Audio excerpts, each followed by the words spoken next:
Sir sensor ஆயிடுச்சு. ஆயிடுச்சுங்க. அந்த அந்த வார்த்தைக்கெல்லாம் ஒன்றும் சொல்லியா சார்? எக்ஸ் பிரைம் மினிஸ்டர் அது இதெல்லாம் வருது.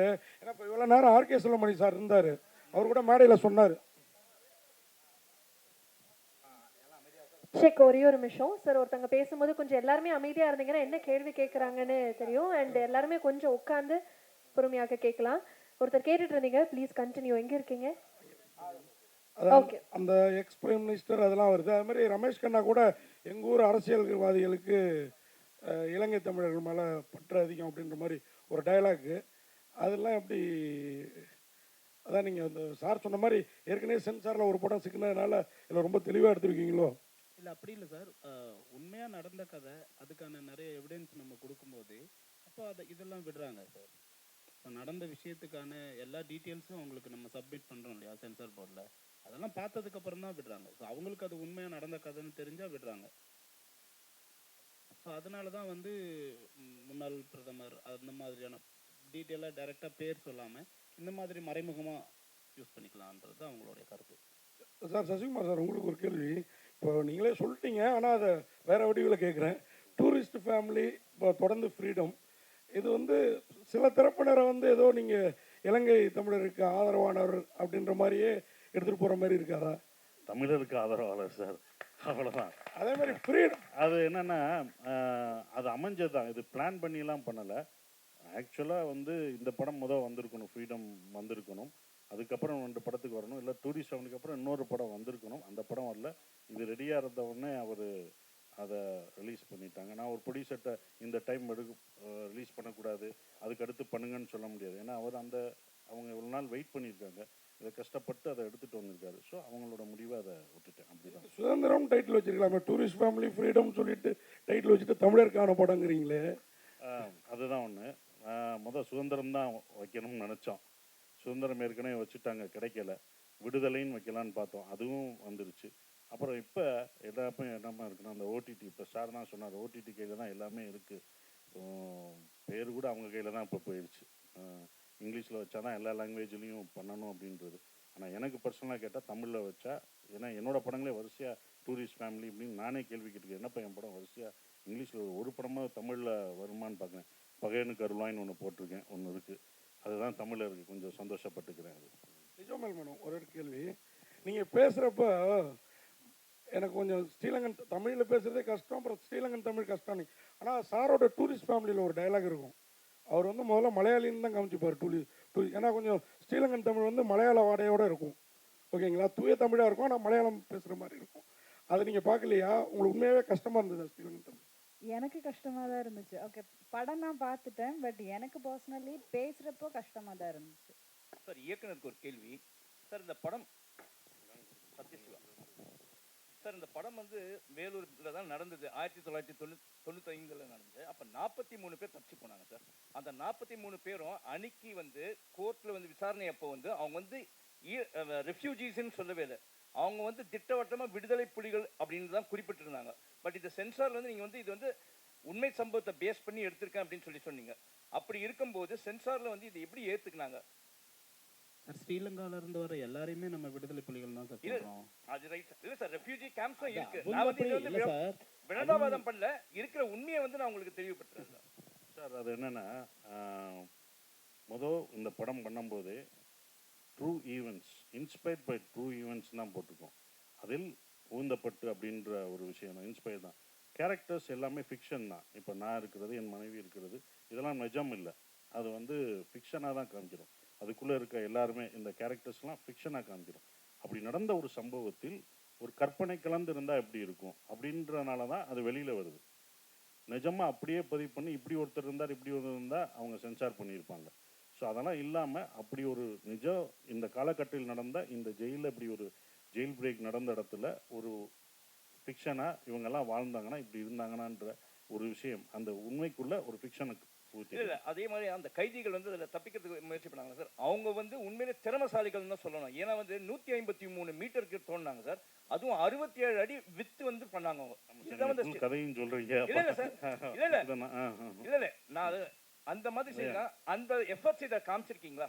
அது நீங்கள் படம் பார்க்கும்போது கண்டிப்பாக இருக்கும்னு, எவ்வளோ இது பண்ணுறாங்க அந்த தப்பிக்கிறது, அந்த எஃபெக்டை தானே அந்த பையன் கொடுத்தாரு. ஆண்டனின்ற பையன் இது பண்ணும்போது எங்களுக்கு கை கால்லாம் போச்சுன்றாங்க பார்த்தீங்களா, அந்த எஃபெக்டோட இதுதான். நிஜமாவே தோண்டி போட்டிருந்தாங்க. அந்த நிஜ இதில் தான் போகணும். தண்ணி நிஜமாவே வரும். இவர் எப்போ தான் முடிப்பாருலாம் எனக்கு தெரியும். ஒரு இடத்த ஒரு ஷாட்லாம் தண்ணி வந்துக்கிட்டே இருக்கும். அந்த மூடி அதுக்குள்ளேயும் போடணும். இவங்க கட்டும் சொல்லலை. அதுக்குள்ளேயும் நாங்கள் நிஜமாவே பண்ணுற மாதிரி தான் அது இருந்தது. அப்படி அது அந்த மாதிரி தான் சார் இருக்கும். அது நீங்கள் இப்போ படம் பார்க்கும்போது உங்களுக்கு எப்படி லைவாக இருந்ததோ, ஏன்னா ஃபிக்ஷன் அதனால தான் காமெடி அங்கே பண்ண முடியாது. அங்கே ஒரு சாங்கும் பண்ண முடியாது. ஏன்னா ஒரு நிஜம் நடந்த ஒரு சம்பவத்தை அதை ஃபிக்ஷனோட சொல்லும்போது அது பண்ணக்கூடாதுன்னு உங்களுக்கு அது தெரிஞ்சிருக்கு. நீங்கள் அதெல்லாம் படம் பார்க்கும்போது இல்லை ப்ராமிசிங்கா சார், இருக்கு சார். நீங்கள் அந்த நியூஸ் பண்ணியிருக்கீங்க. அந்த இதை பற்றி உங்களுக்கு அந்த காலத்தில் நடந்த ஒரு விஷயம் தெரிஞ்சிருக்கு. இது நிறைய பேருக்கு அப்படி ஒரு விஷயம் நடந்தே தெரியல. ஏன்னா நம்ம கான்சன்ட்ரேஷனில் இந்த பக்கம் இருக்கும்போது இப்படி ஒரு சம்பவம் நடந்தது பேப்பர் செய்தியாக தான் அது இருந்திருக்கு. அதான் வந்துருக்கு sir. Thank you sir. Director sir, இந்த படத்துல வில்லன் தமிழ்நாடு போலீஸும் இந்திய அரசியல்வாதிகளுமா? அது நீங்கள் கேட்ட கேள்வி கரெக்ட் சார். இந்த படத்தில் வில்லன் வந்து தமிழ்நாடு போலீஸ் இல்லை சார், அது ஒரு மலையாள போலீஸ் தான். ஆமாம் ஆமாம்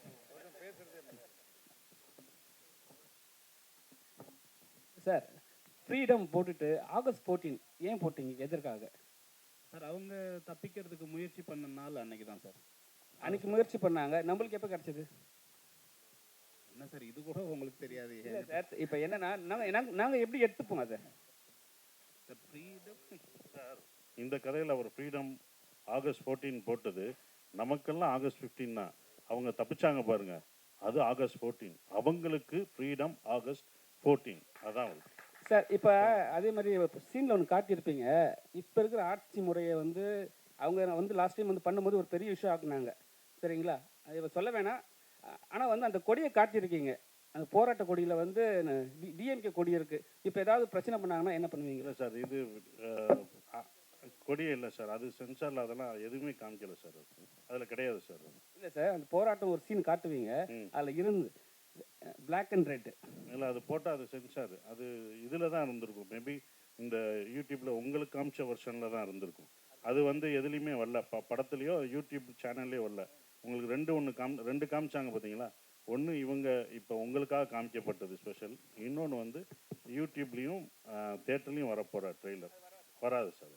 சசி சார், இந்த டூரிஸ்ட் ஃபேமிலி படம் 90 கோடிக்கு மேலே வந்திருக்கு, கிட்டத்தட்ட 100 கோடி வந்திருக்கு. ரொம்ப சந்தோஷமாக இருக்கீங்க. அந்த தாக்கம் பாதிப்புலாம் அடுத்தடுத்த படங்களில் உங்களோட தனிப்பட்ட இதில் ஏதாவது பிரதிபலிக்கா? எப்படி இருக்குது சந்தோஷம்? தனிப்பட்ட பிஸ்னஸில், சம்பளத்தில், அடுத்தடுத்த விஷயங்கள்ல? அதான் அன்னைக்கே நீங்கள் கேட்டதுக்கு பதில் சொல்லிட்டேன்ல. உங்களுக்கு தான் அந்த பதிலே அன்னைக்கு சொன்னேன். நீங்கள் கேட்டதுக்கு தான் அன்னைக்கு பதில் சொன்னேன். அதை நான் உங்கள்கிட்ட சொல்லிட்டு போயிட்டேன். பாதி பேர் பாராட்டுறாங்க, மீதி பேர் நீ என்ன காந்தியா, உனக்கு தேவையா, கடைக்காரங்களாம் கேட்குறாங்க, நீ எதுக்கு விட்டு கொடுக்குற, எவ்வளோக்குள்ளே பாராட்டுறேன்னு அந்த பக்கம் அந்த பக்கம் திட்டம் விழுகுது. இது உனக்கு தேவையா, நீ வேட்டுக்கு வேகமாக சொல்லிட்டு வந்துட்ட. வெளியில் போனதுலேருந்து எனக்கு அதுதான், இது யாரா பெரிய நீ இது பெறா அப்படின்னு சொல்லி அந்த மாதிரியும் வருது.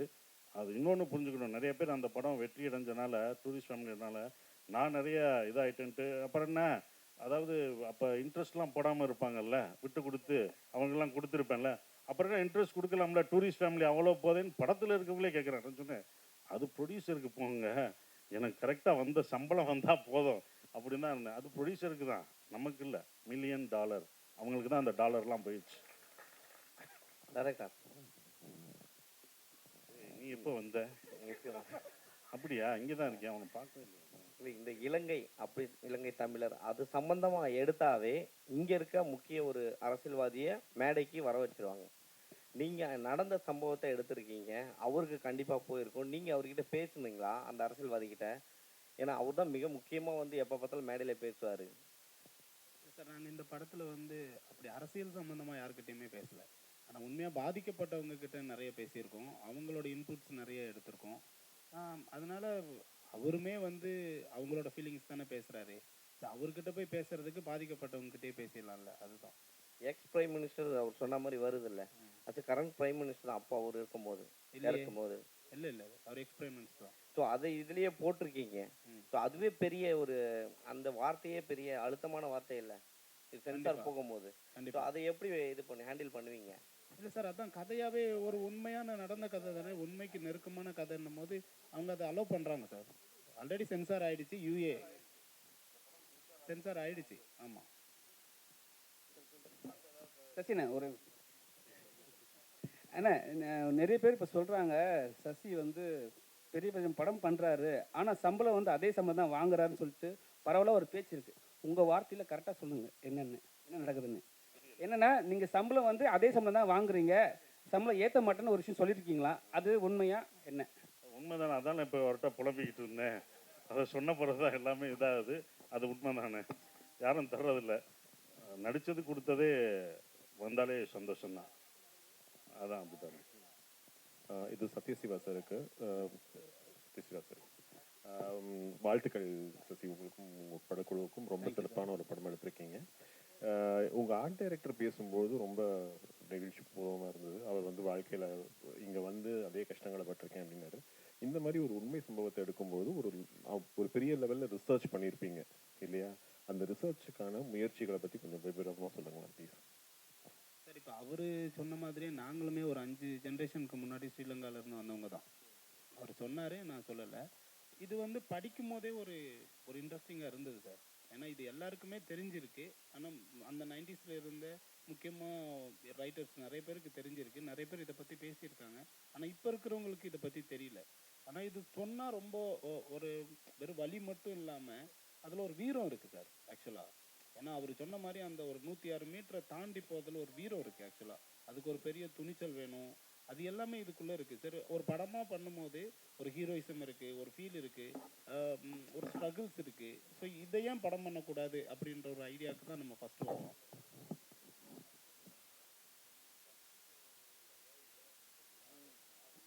இல்லை சார், அவங்க டைரெக்டாக சந்திச்சு போனவங்க கிட்ட நம்ம பேசலை. ஆனால் சந்திச்சு போனவங்களோட உறவுகள் இருக்காங்கல்ல, அவங்கக்கிட்ட பேசணும். ஸோ அவங்க வந்து நிறைய விஷயங்கள் ஷேர் பண்ணிக்கிட்டாங்க. ஏன்னா அதில் தப்பிச்சு போனவங்க வந்து ஒரு 23 பேர் எங்கே போனாங்கன்னு தெரியல. அதில் பேலன்ஸ் இருக்கிறவங்க மட்டும்தான் அரெஸ்ட் ஆனாங்க. அரெஸ்ட் ஆனவங்க கூட அதுக்கப்புறம் வந்து அவங்க மேலே தப்பு இல்லை, வெறும் தப்பிக்க பார்த்தது மட்டும்தான் அவங்களோட எண்ணம் அப்படின்னு சொல்லி கவர்மெண்ட் அவங்கள ரிலீஸ் பண்ணிடுச்சு. ஸோ அதனால் அவங்க எங்கே இருக்காங்க அவங்களோட டீட்டெயில்ஸ் கிடைக்கல. நாங்கள் ஒரு 10 முகாமுக்கு போனோம். அந்த 10 முகாமில் பேசும்போதும் அதுக்கு கனெக்ட் ஆனவங்க இருந்தாங்க. ஸோ இந்த கேஸ் சம்மந்தமாக கனெக்ட் ஆனவங்க, அப்போ இருந்தவங்க, அப்போ இதை பார்த்துருப்பாங்க இல்லையா, அவங்க நிறைய இன்புட்ஸ் கொடுத்தாங்க. இதுதான் நாங்கள் பண்ண ரிசர்ச். விஜயமோகன் மேடம், நீங்கள் ஜெய் பீம் ஆகட்டும், இந்த படமாகட்டும், ஜெண்டில் உமன், காதல் என்பது புதுமை எல்லாமே உங்கள் வயசுக்கு மீறிய ஒரு மெச்சூர்டு ரோலாக நடிக்கிறீங்க. அது வந்து என்ன காரணம்? உங்களுக்கு வந்து ரொம்ப ஜாலியாக அது ஆடல் பாடல் அந்த மாதிரி இதெல்லாம் கமர்ஷியலாக நடிக்கணும்னு ஆசை இருக்கா, இல்லை இந்த மாதிரி கேரக்டராக உங்களை தேடி வருதா? எனக்கு வர்ற கேரக்டர்ஸ் அதிகமும் இப்படி தான். எனக்கு பர்ஃபார்மன்ஸ் ஓரியன்ட் கேரக்டர்ஸ் பண்ண தான் பிடிக்கும், அவ்வளோதான். சசி சார், இங்கே இப்போது சில நடிகர்கள் பெரிய ஈவெண்ட் வச்சு அந்த மாதிரி இசை வெளியீட்டு விழாலாம் நடத்துகிறாங்க. உங்களுக்கு அந்த மாதிரி ஆசை இல்லையா? Nehru stadium etcetera etcetera. கேட்கவே சந்தோஷமா இருக்கு சார். நீங்கள் நல்ல மனிதர், உங்களுக்குன்னு ஒரு கூட்டம் இருக்கு இல்லையா? மதுரைக்காரங்களை எத்தனாலே வந்துடுவாங்க. ஸோ அதனால கேட்குறேன். வேணாம், இதுவே நல்லா தானே இருக்கு, வரையும் நல்லா தானே போய்கிட்டு இருக்கு. அப்புறம் எதுக்கு அதை விசுப்பி விடுற? இதுவே நல்லா இருக்கு. இது இப்படியே இருக்கிறது தான் எனக்கு பிடிச்சிருக்கு. ஸோ இது நல்லா இருக்கு. நான் இத்தனை வருஷமா அவங்கள தான்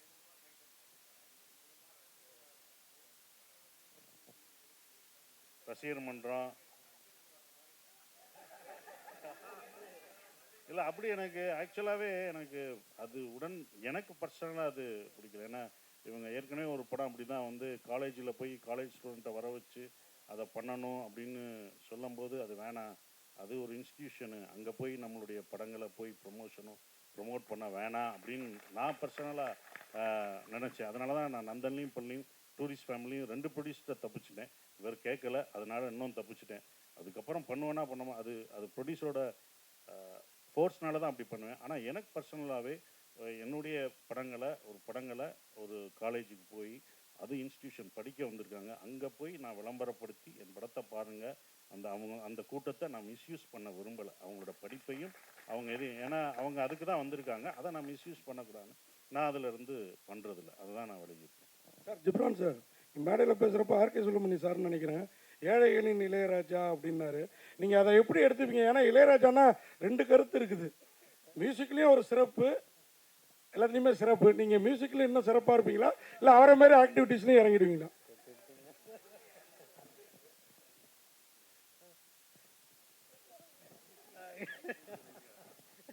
இல்லை சார், ஐயோ என்ன சொன்னாலும் மாட்டேனே. ஓகே. இல்லை சார், எனக்கு நான் அவர் சொன்னது அது ரொம்ப பெரிய வார்த்தை, நான் அப்படி தான் பார்க்குறேன். பட் எனக்கு வந்து ஸ்கிரிப்ட், நான் இந்த யார் நடிச்சிருக்காங்க அது எல்லாம் பார்க்குறத விட எனக்கு ஸ்கிரிப்டு, டேரக்டர்ஸு, அப்புறம் சில நேரம் இப்போ வந்து எனக்கு படம் முடிஞ்சதுக்கப்புறம் எனக்கு வருது. இப்போது இவங்ககிட்ட கூட சொல்லிட்டு இருந்தேன், நாகராஜ்னு டேரக்டர், இவங்க ஆக்ட் பண்ணியிருக்காங்க. ஸோ லாஸ்ட் வீக் அந்த படம் பார்த்தேன், எனக்கு ரொம்ப பிடிச்சிருந்துச்சு. ஸோ பிடிச்ச உடனே ஓகே இந்த படத்தில் நம்ம இருக்கணும், இந்த படம் நம்ம இப்படிலாம் பண்ணலாம் அப்படின்னு எனக்கு தோணி தான் நான் உள்ளே வரேன். ஸோ அந்தளவு தான் என்னோட சினிமா மேலே இருக்க லவ் மட்டும்தான் நான் அந்த படத்துக்கூட கமிட் ஆகிறதுக்கு, வேறு எந்த ரீசனும் இல்லை.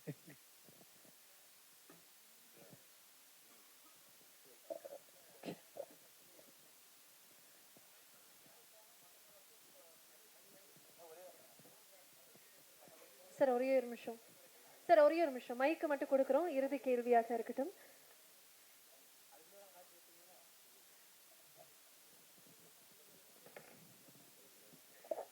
இப்போ சொல்லுங்க சார். இலங்கையில் மிகவும் பாதிக்கப்பட்ட பகுதி யாழ்ப்பாணம், மட்டக்களப்பு, முல்லைத்தீவு, காரைத்தீவு, இந்த மாதிரி இடங்கள் தான் ரொம்ப பாதிக்கப்பட்டது.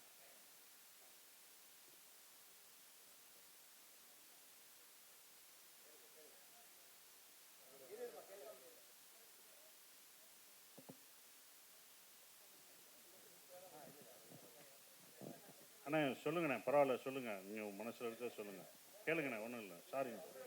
அதான் சாரிண்ணே சொல்லுங்கண்ணே, கேளுங்க.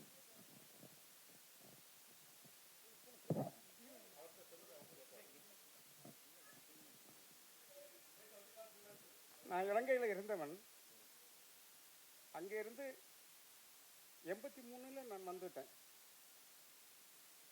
அதனால் கேட்குறேன், காரைத்தீவு, முல்லைத்தீவு, யாழ்ப்பாணம், மட்டக்களப்பு, திருகோணமலை, இந்த பகுதிகளில் தான் தமிழர்கள் அதிகமாக வாழ்கிறார்கள். அங்கே இருந்த அந்த மக்களை நீங்கள் சந்தித்தீர்களா? ஆமாம் கண்டிப்பாக. அந்த மக்களோடு பேசினீர்களா? கண்டிப்பாக. அவருடைய உணர்வுகளை நீங்கள் இதில் எடுத்து வைத்திருக்கிறீர்களா? நீங்கள் படம் பார்த்தீங்கன்னா உங்களோட ஃபீலிங்ஸுக்கான விடை கண்டிப்பாக அதில் இருக்குங்க. உங்களோட ஆதங்கம் எவ்வளோ இருக்கோ அதை நான் விஷுவலாக காமிச்சிருக்கேன்.